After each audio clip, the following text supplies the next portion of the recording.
Stay with me, little bitch. Yeah, you know that I'm your man. You be capping like a snitch. Rasi Podcast by Rasi FM 103,3 Nothing Impossible. Hai, halo good people. Selamat pagi, selamat siang, selamat sore, selamat malam. BTW aku kan gak tahu kalian play podcast aku itu di waktu kapan. Jadi aku ucapin kali ya semuanya. Aku tahu kalian gak ada yang ngucapin, jadi aku yang wakilin, anjay. Oke, langsung aja kenalin, nama aku Wap. Memang biasa disapa Wap, akrab disapa Wap, WAP ya, bukan WAB. Yang mau lebih dekat bisa DM di Instagram aku. For your information, ini adalah podcast pertama aku. Dan di first podcast ini aku bakalan bawain tema yang emang tabu buat dibahas, yaitu percintaan dunia para remaja, tapi lebih mengarah ke yang toxic relationship. Sebenarnya kalau bahas masalah toxic itu banyak, kayak toxic parentship, toxic friendship. Tapi kali ini aku bakal ngajak kalian buat bahas yang namanya toxic relationship. Jadi nanti aku bakal bacain satu cerita dari teman-teman aku yang udah nge-DM, yang udah ngirim ke message WA aku. Sebenarnya banyak, cuman aku ambil salah satu contoh yang emang udah mewakili semuanya dari toxic relationship itu. Toxic relationship itu emang udah dikenal banyak remaja yang kayak umumnya udah dilabeli dengan hubungan yang beracun, iya gak sih?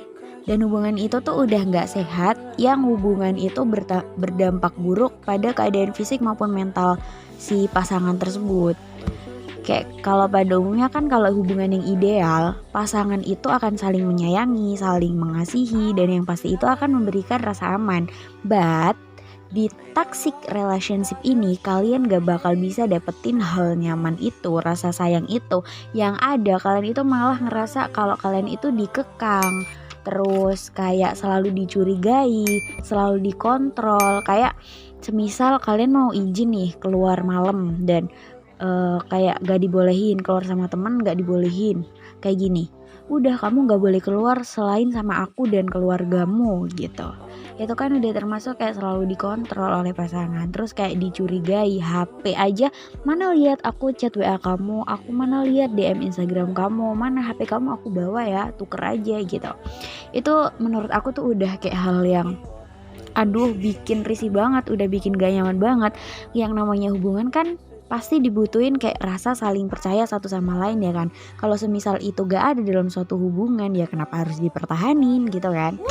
Oke, langsung aja. Aku udah dapetin satu cerita yang masuk di message WA aku kemarin dari temen aku, dari ya bisa dibilang agak dekat. Cuman di sini dia minta, ya gak mungkin lah ya masalah toxic relationship kayak gini mau dipublish. Jadi untuk identitas pencerita bagi cerita aman. Oke, langsung saja aku bacain. Aku punya cerita, Wap. Kalau menurut aku ya, Wap, toxic relation itu hubungan yang emang gak bisa buat dipertahanin, ngerugiin salah satu pihak ataupun bisa keduanya. Pokoknya hubungan yang gak baik lah ya, yang bisa bawa pengaruh buruk buat yang lagi ngejalanin TR ini. Aku pernah ngalamin yang namanya TR ini, Wap, sama mantan pertamaku. Toksiknya dia apa? Toksiknya dia itu mengarah ke hal kekerasan sama seksual. Yang pertama itu kekerasan dulu ya, nih aku ceritain. Dia orangnya emosional banget, posesif parah. Aku gak boleh keluar main kemana-mana selain sama dia dan keluargaku aja. Sama teman-temanku aja aku gak dibolehin, Wap. Padahal hubungan kita terbilang masih baru, masih jalan 3 bulan. Dan dia ngelarang begitu banyak hal ke aku, inilah itulah. Kalau aku gak dengerin omongannya dia, Wap, pasti aku dikata-katain anjing, murah, gak tahu diri jadi cewek, kegatelan, main sana sini. Paling parahnya waktu itu dia nyamperin aku waktu aku main sama teman-temanku di kafe. Bayangin di situ banyak orang, aku ditarik keluar dimaki-maki. Tiap kita tengkar selalu aku yang minta maaf ujung-ujungnya. Kamu pasti bertanya-tanya kan, kenapa aku masih bertahan selama 3 bulan itu? Ya karena dia ada di sisi baik yang bikin aku sayang banget waktu itu, Wap. Dia yang nge-support aku waktu aku lagi down banget sama masalah keluarga aku, waktu ibu bapak aku pisah. Kalau aku butuh apa-apa pasti dikasih. Aku perlu uang dia kasih, aku perlu barang dibeliin. Intinya dia royal banget sama aku. Gak pernah aku ngeluarin uang sepeser pun pas waktu aku sama dia pacaran. Itu kejadiannya pas aku masih kelas 2 SMA. Nah, yang kedua ini seksual, Wap. Ternyata dia ngasih semua itu gak gratis. Dia minta timbal balik ke aku. You know lah ya dia minta apa? Kissing misalnya. Karena aku saking sayangnya, walaupun kadang dia kasar, aku ladenin. Makin jauh hubunganku sama dia, makin parah dia minta yang lebih ke aku. Di situ aku udah gak bisa nerusin ini. Aku takut kalau hubungan ini masih akan berlanjut makin jauh. Aku cerita ke orang tuaku, ke ibu yang lebih tepatnya. Aku gak berani cerita ke bapak, aku gak berani mutusin dia waktu itu. Soalnya dia selalu ngancem. Gini ancaman dia. Kamu boleh putus dari aku, tapi kalau aku lihat kamu jalan sama cowok lain, atau aku dengar kamu ngejalin hubungan sama cowok lain, jangan harap pas kamu keluar dari rumah entar kemana, kamu pulang dengan selamat. Jangan pernah ngarep itu.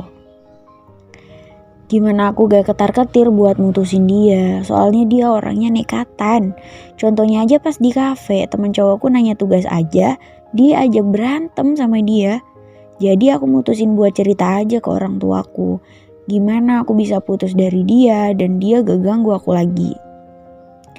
Waktu itu ada saat dimana dia nelpon dan ibu aku yang ngangkat.